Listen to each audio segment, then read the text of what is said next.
Hi gardeners, Morgan here from 3000 Acres. Thanks for tuning in for the latest in our Darebin Backyard Harvest videos. Today we're talking about projects that you might want to do across the cool season. So across autumn and winter, when typically there isn't as much to do in the garden, not as much management as spring, summer, but I have some ideas to keep you busy and get you prepared for that favorite season of almost all gardeners, being spring. If you have any questions, any problems that you're having in your garden, post them in the comments below and I'll try and answer them here in the video, or if you're not watching live afterwards, I'll make sure to log on and check any questions coming up. So, as I said, we're talking about things to do now and in the months to come in the garden. And the first thing that I wanted to talk about was fruit trees. So, while a lot of trees are going into dormancy across this cool season, it's a really great time to think about trees that you might want to add to the garden and the pruning that you have to do as well. So there are different thoughts on summer versus winter pruning, but there are some trees and definitely some orchards that can really benefit from a winter prune. So brushing up on your pruning technique is a great thing to do across the cool season. Typically, when we prune fruit trees in winter when they're dormant, it means that when spring comes around, they burst into action and they do lots and lots of big growth in that period, as opposed to when we prune in summer, when a tree has just finished fruiting, that constrains its growth. So if you think about pruning in winter as bursting a tree into bigger growth and summer as constraining it, that can help you make some decisions for the particular trees you have. That said, keep in mind that there's variances between different fruit trees, and it's really good to know how to approach your specific tree. So let me know if you're having difficulty identifying when to prune. Other than thinking about pruning, winter is also a great time to think about adding new fruit trees to your garden, because for deciduous trees, unlike citrus, so I'm talking about things like apples, cherries, persimmons, trees that lose their leaves over this cool season, adding them in winter is the best time of year to add new trees to the orchard. The reason for that is because they're dormant at this time of year, so they're less fussy about being dug up and given a new home. It's a good time of year to put them into the ground and have them ready to start fresh in spring. But also because in nurseries, it's a time where you can buy their new stock that hasn't been sitting in pots for years but is bare rooted, so that you can check that it has a really healthy root system. So now is the time to start planning in your garden. Do you want to add some fruit trees? Get ready for those to come in a few months' time. A lot of people buy them across, say, for example, July, August. That's a great time to add those trees. Making sure that you're able to dig deep enough for them and add some really well rotted and really well composted, organic material into the garden, ready for those tree roots to get going. Another thing to think about this time of year is, even if you don't want to buy some trees in a nursery, it's a great time of year to score yourself some fruit trees for free. So while a lot of our fruit trees are grafted, and it is easier if you buy them or learn how to graft, there are some trees that you can grow just from a cutting.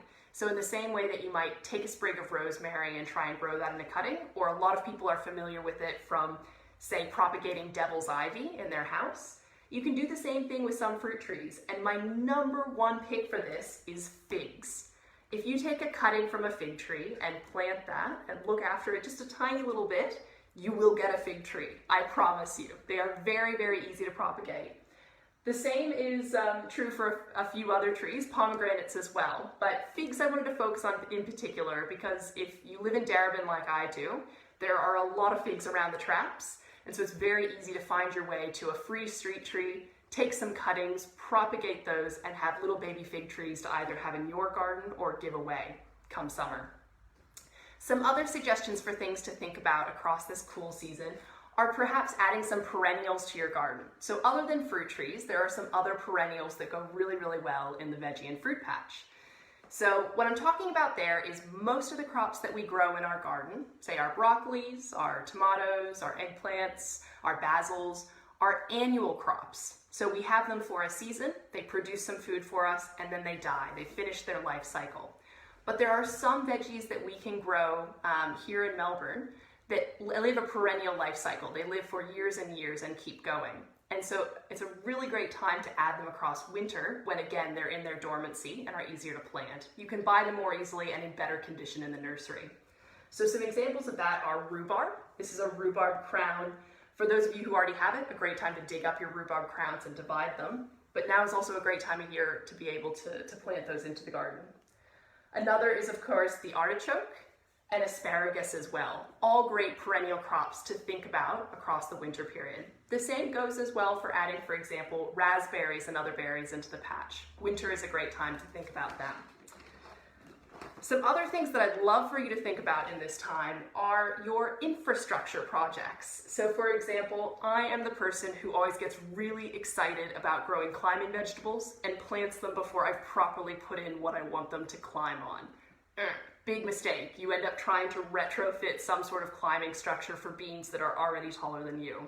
So I highly recommend winter as a time to get your patch set up for your spring planting season, to make sure that you have places for plants to climb. So the example I've got here, and I'll hold that a little bit closer, is, for example, some wire that's been stretched across picket stakes. That's a really easy climbing solution, and something that I did when I lived in a much smaller rental where I had limited gardening space. I had a big long fence line, but a very skinny gardening patch, and so I actually trellised along both sides on the fence line because it gave me an extra 11 meters to grow on. I was able to grow my beans up, some even small varieties of pumpkins, even trellis my tomatoes along the fence line that way. So I highly recommend thinking about a project where you can create some trellises for yourself, ready for all of those climbing plants come spring. Another thing you might want to work on at this time of year is your composting or your worm farming, adding a system in so that come spring you have some fresh organic material to feed into your garden patch. So definitely be on the lookout for any hard rubbish drop-offs. That's where I've gotten a lot of compost bins and worm farms. But you could also start another one fresh. And look out, a couple weeks ago I did quite a long video on composting and another on worm farming. So you can get that 101 tutorial to get you going on composting and worm farming. The last thing I'll talk about that you might consider at this time of year is stock animals. So for example, I have in this one bees, chickens, and quails. Some of my favorite creatures, and certainly some of my favorites to have in the backyard. One of the best times of year to add stock animals into your garden is spring. So for example, that's when beekeepers are able to breed new queens, split their hives, and be able to sell you a colony of bees, or where you're able to catch a swarm where the bees have broken off themselves and gone and hopped onto a branch or a brick wall or wherever they want to hang out. It's also a time where quails and chooks are laying much easier and having an easier time keeping their young nice and warm. And so it's easier to buy chooks and quails at that time of year from breeders. So the reason I'm talking about it now, with all of that being easier in spring, is you'd want to get started now doing a little bit of research, a little bit of learning about your chosen stock animal, and then be able to set up their home and be all ready for them to come in spring. So if you think you might want to add some bees, some chooks, some quails to your garden, now would be the time to start planning for that. I can't recommend this highly enough. I think that they're an undervalued part of our urban productive gardens, because for me, having any of these creatures gives the opportunity to be self-sufficient in something. Self-sufficient in eggs, for example, or self-sufficient in honey, which is a real treat, I can tell you. So please do post any questions that you have about your winter gardening projects. Those are my main ideas that I'd love for you to think about. We are getting into the really colder months, although today doesn't feel like it. And so I think that some of the important things to do, if you haven't got your crops in already, it's a bit late now, it's a bit cold to get them started in terms of those cool season crops. So instead you can look ahead to spring and summer or what you're going to be able to grow in that time. So I hope that gives you some ideas. As I said, do keep the questions coming. And I can't wait until things warm up a little bit and we can grow some tomatoes together again. So we'll be on next week at 3 p.m. talking about a whole new topic, so make sure to tune in there. Thanks a bunch. Bye for now.